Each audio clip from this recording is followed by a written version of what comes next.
Hi guys, tara samahan niyo ako mag-unbox ng Kodak. Ito nga pala guys, nabili ko yung Kodak Pixpro FZ55. Matagal ko itong pinag-isipan and nabili ko talaga siya kasi super ganda talaga ng output nito. Unbox na natin. Nabili ko nga pala to, nasa 6,000 lang siya. Naka-discount ako ng 2K.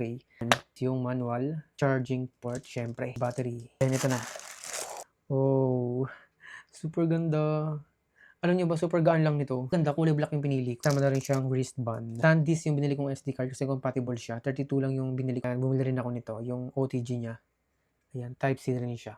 Ubuksan ko na guys. Ching! Ganda diba? Oh, sino ka dyan? Oh. Napakita ko sa inyo guys, yung picture ko sa yung picture ng mga halaman. Ayan, ang ganda niyan dyan. Oh, loko. Share ko sa inyo guys para makita nyo. Baka magulat kayo. Meron ako sabihin sa inyo.